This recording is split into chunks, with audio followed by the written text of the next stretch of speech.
आप अनुमान करिए आज से 500 वर्ष पूर्व क्या स्थिति रही होगी और 527 वर्ष पूर्व इस गांव की क्या स्थिति रही होगी।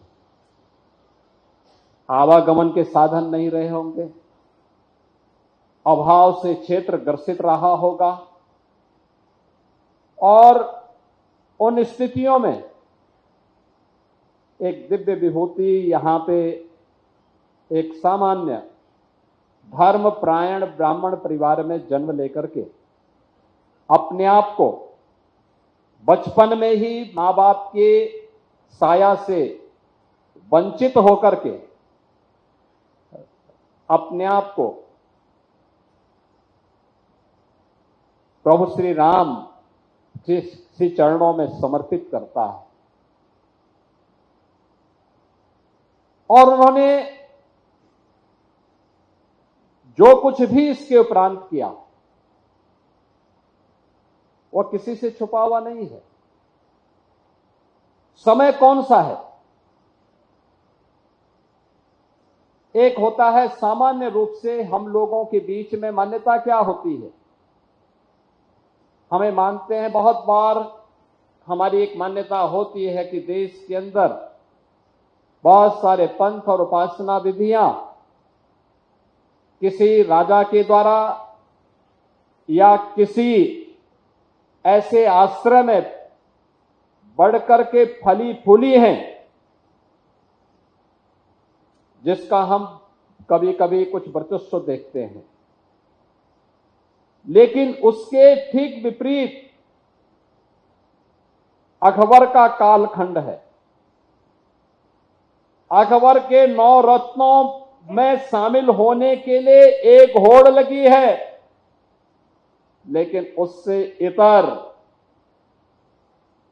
इस गांव में जन्म लेने वाला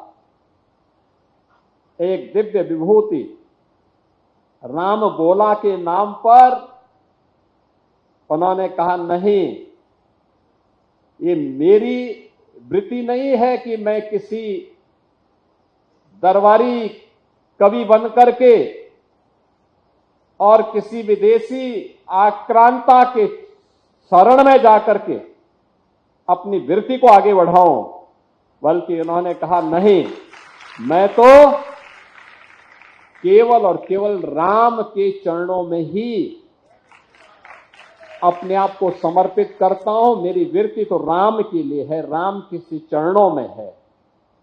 याद करिए उस कालखंड में तमाम राजे रजवाड़े समर्पण भाव के साथ उसकी अधीनता स्वीकार कर रहे थे, लेकिन गुलामी के उस कालखंड में भी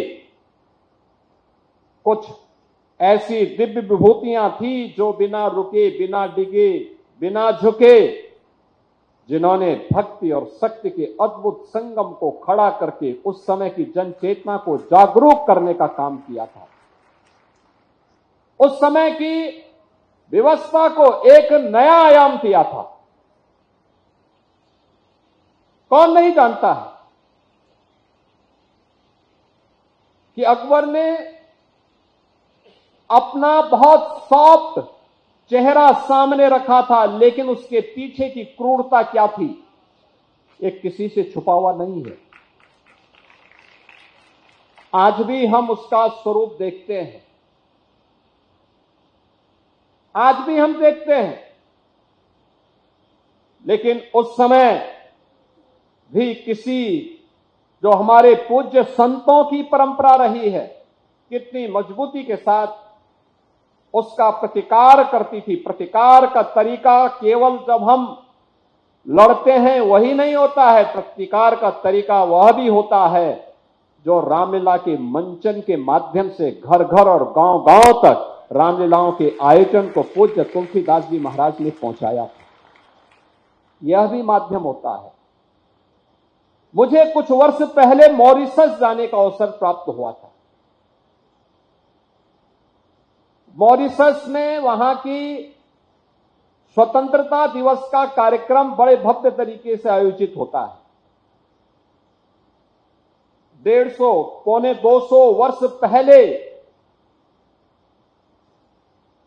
जो भारतीय गुलाम बना करके उन द्वीपों में बसाए गए थे,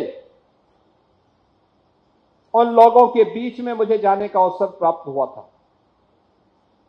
उनके स्वतंत्रता दिवस के कार्यक्रम में, उन प्रवासी भारतीय दिवस के कार्यक्रम में मुझे उस समारोह में भाग लेने का अवसर प्राप्त हुआ था। भारत सरकार के प्रतिनिधि के रूप में जब मैं वहां पहुंचा था, तो एक दिन पहले मैं गया था। मैंने वहां पे बने हुए गांव देखे, जैसे पूर्वी उत्तर प्रदेश में गांव हैं, जैसे हमारे उत्तर प्रदेश में चित्रकूट के आसपास के गांव हैं, ऐसे ही गांव बसे हैं। गांव की परंपरा वही है, काली मां का थान भी है। वहां पे लोगों ने अलग अलग तरीके से किया था। तो मैंने लोगों से पूछा कि भाई आप लोग यहां रहते हैं, किस रूप में रहते हैं, कैसे?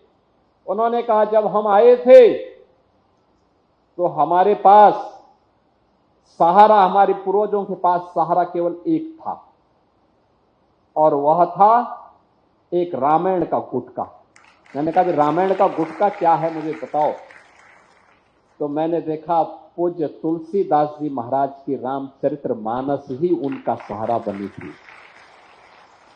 वे पढ़ना लिखना नहीं जानते थे, लेकिन रामचरितमानस को अपने जीवन का हिस्सा बना करके, जो हम सामान्य रूप से रामलीलाओं मंचन के माध्यम से या सामान्य बोलचाल की भाषा में जो बातों को हम दोहराते थे, लेकिन पूजा, उनके पूजा के घर में जब मैंने देखा तो रामचरितमानस की ही वहां पूजा हो रही थी।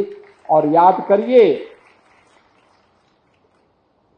श्रद्धावान लप्ते ज्ञानम का जो ये भाव है, हमने देखा है उन लोगों की श्रद्धा को, जो मजदूर बना के लेके गए थे, आज वे ही मॉरिशस के राष्ट्राध्यक्ष के रूप में वहां के गौरव के प्रतीक बने हुए। यानी ये श्रद्धा का ये भाव,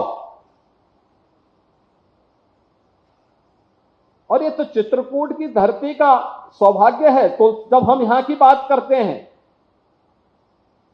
चित्रकूट के बारे में, ये चित्रकूट का सौभाग्य है।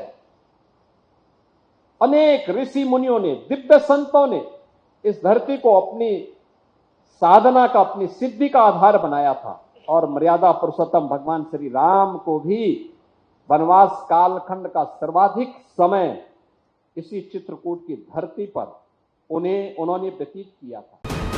वीके न्यूज, राष्ट्र के नाम।